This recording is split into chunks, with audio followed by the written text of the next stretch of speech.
So now we're moving on to the elephant in the room, with the new ways of working in a COVID area with us as specialist nurses and ward nurses, and the changes that everything's had to happen over these last 6 months, and will probably continue to have to happen over the following 6 months. I'm just going to hand you over to Fiona, who's prepared a few slides to go through, and then interaction with questions and chat would be appreciated, as long as we've got time at the end. So we are going to be talking about new ways of working in the COVID area, and we have renamed it as Let's Talk About the Elephant in the Room. So just a few slides about the elephant in the room. So parts of the elephant in the room. Why are we so reluctant to talk about these things? Well, this picture shows many of the parts of the elephant in the room. Why? Awkwardness. We want to avoid the subject. We're reluctant to talk about it. Denial, ignorance, diversion, silence, and of course we've got the trunk. So we were hoping for a bit of a COVID-free day today, but that's never going to happen, we know that. So I sent out some questions to everybody. Sorry, it was kind of sent through half term, so a lot of you didn't get a chance to answer the questions, but the email we sent out with the questions were: during COVID, were you redeployed? Did you have to work on COVID wards? Have you been working from home? Do you feel supported by your peers, and would you like to expand on that? And do you feel supported by your managers, and would you like to expand on that as well? So we got the answers back. 21 people replied. Thank you very much. Do appreciate it was through half term. So how many people were redeployed? So 16 people weren't redeployed, but 5 people were. And obviously we could have expanded on this. We could have asked different questions, but we didn't. So it was just really to kind of get some numbers about people who were moved around. Who had to work on a COVID ward? 16 people did, 7 of you didn't. Realised that actually I've got wrong numbers here. So I've actually got 23 patients. Not quite sure how, or 23 answers, so not quite sure how I managed to get 2 extra people on this, but there we go, that's my maths, I'm afraid. How many people have been working from home? So 7 out of the 21 worked from home, and 14 weren't able to, I guess. So again, we could look deeper into this, but we're not going to on this because that's a whole new can of worms there. Did you feel supported by your peers? I think this is a really, really important question. So 15 people felt supported by their peers, and 6 said sometimes. Luckily, we didn't have any no's. So again, we'll go into that in a bit more detail later on. When we expand on this, comments were that the CRN Eastern are a very supportive group. We all look after each other. And then there's a bit about senior management. So not seen on the COVID ward that I was working on during the first wave, and the daily visits from matron stopped. Do you feel supported by your managers? 13 did, 1 didn't. It's a bit scary. And 7 said sometimes. Again, expanding on this, fortunately, a lot of it is quite negative. So there was no valuable follow-up. And due to the pandemic, our manager has had to work from home, so it made it challenging. But some positive in that I have a great manager who's been supportive and worked both in the hospital at home.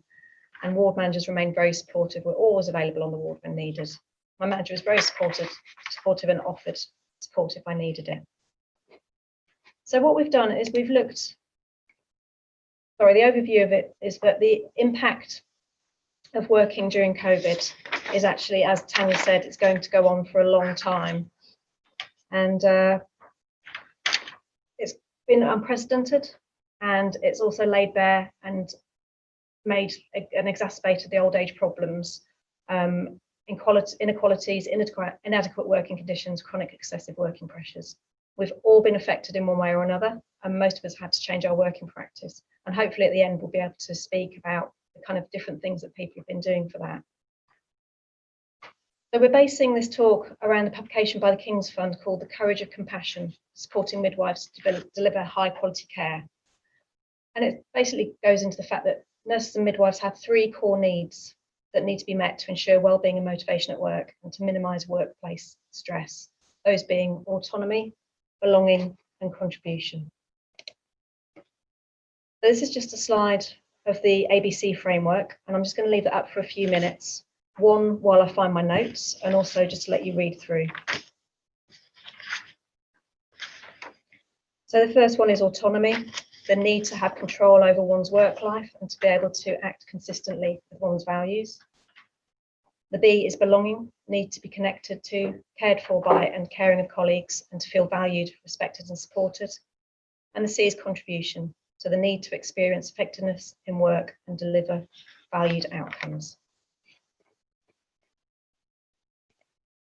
So basically the research explored the causes and consequences. It sought to identify solutions and it covered all of nursing and midwifery staff. It did this by interviews across all levels and in all UK countries. It focused on developing good work environments rather than focusing on the negatives, proactive versus reactive. Conclusion is that more effort must be made to change factors causing stress rather than coping with the symptoms. They made key recommendations. So recommendation 1 is that authority, empowerment and influence. So introduce ways that staff can shape and influence decisions and about how care is structured and delivered. It nurtured, recommendation 2 was to nurture and sustain safe cultures and ensure equity, proactive and positive approaches. Recommendation 3 was that there should be minimum standards for working for all staff. Recommendation 4 is that to develop effective multidisciplinary team working. Recommendation 5 was to ensure compassionate and nurturing leadership to enable staff to follow suit. Recommendation 6 was to look at chronic workloads which can damage health and well-being and what they can do about those. Recommendation 7 is to ensure that all staff have effective support to thrive in their roles. And the last recommendation was that to ensure frameworks were in place to allow all staff to have continued professional development throughout their careers. So just points moving forward, just to be, this is all had different experiences. They've all been very different, but we can use them as reflection of experience for our revalidation. Don't forget that.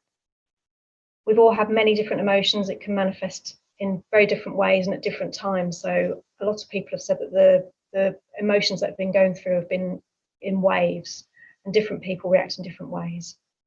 Do ensure you have a good support network around you and ensure that you've got adequate support from trusting colleagues.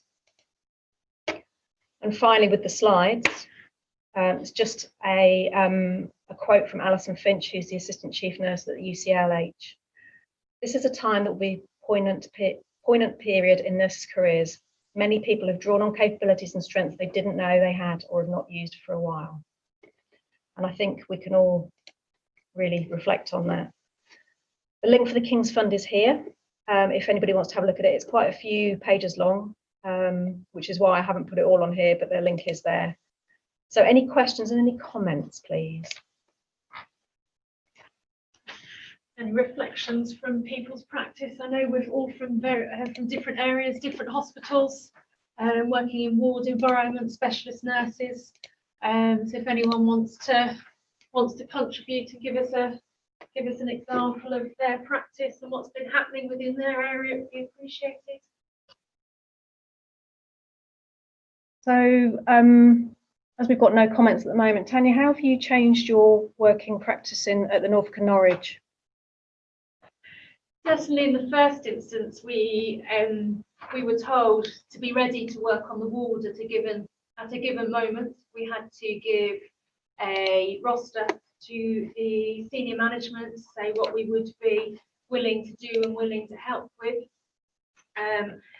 We undertook intense training to go back to the ward. Certainly from my perspective, it's been 12 years since I've worked on a ward. I have been specialist nurse for the last 12 years. So to actually get us back up to speed with and re-skilled, that was quite a scary prospect, the thought of going back to a ward again. But actually, after the training and after a couple of shifts, it was like riding a bike. We were back to it. Luckily, we didn't need to be there for very many shifts. But a lot of our work has all been done on the telephone. Our clinics had to stop, our outreach had to stop, and we did need to look at different ways of working. Now, a lot of it was done on the telephone, as lots of other people within a specialist area probably also has been doing. But trying to assess a sick liver patient on the telephone is quite tricky. And that's certainly been a challenging perspective from our point of view. Yeah, we've been the same. We've found that when we've been doing telephone clinics, very often you'll ring a patient and they'll say everything's fine, and then you'll get a phone call from the GP a couple of days later saying that actually they're not quite so fine as they've indicated, and they've ended up coming into hospital. So I think it has changed the way that we've worked, and it's I think we're going to continue to do telephone clinics, but also it's difficult to assess them if you don't see them face to face. We are going to try and set up some video link consultations here. They haven't quite come into place yet, but we're trying to do that.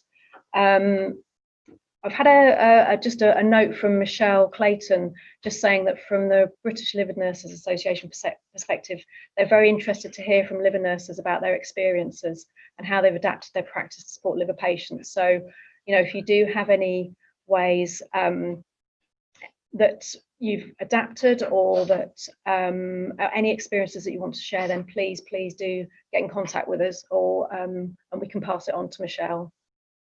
Also good as a region, because we all work in different hospitals and different areas. If someone who's got an element of good practice that they are doing, that it's working within their patients, it would be nice to share that within the region as well, from either from the ward perspective or from the specialist nurses perspective as well.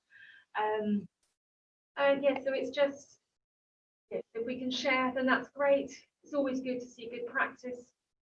And sometimes it's a light bulb moment when someone else is having an idea, and you think, oh, perhaps I could do that and try and instigate that within my service.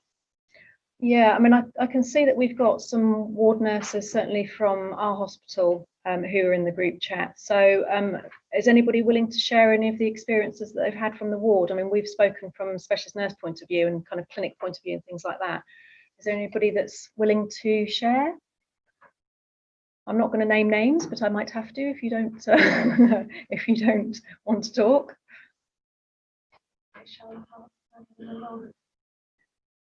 Brilliant, thanks, Charlotte. So you can probably all see this anyway, but Charlotte, where do you work, Charlotte? Can you let us know? So yeah, brilliant. So she's found that having a log of the sick patients and a weekly MDT has helped, and that's a really good idea, actually. I mean, we have a lot of patients that kind of tick along nicely, and then all of a sudden they just kind of fall off their perch. But having a log of this is brilliant.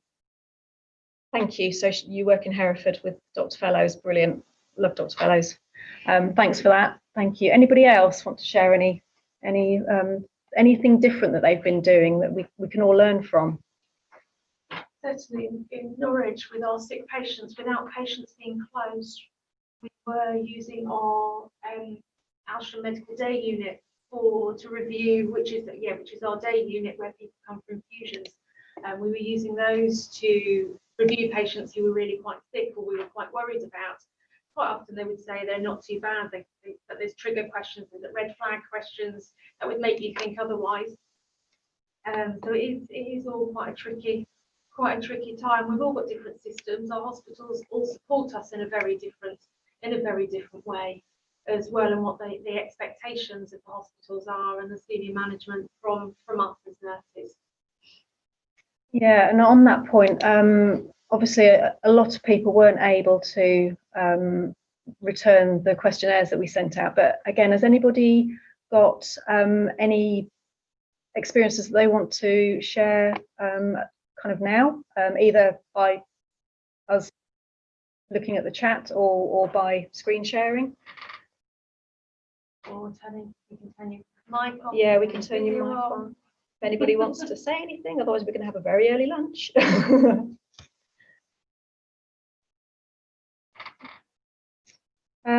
Okay, so has anybody got any questions?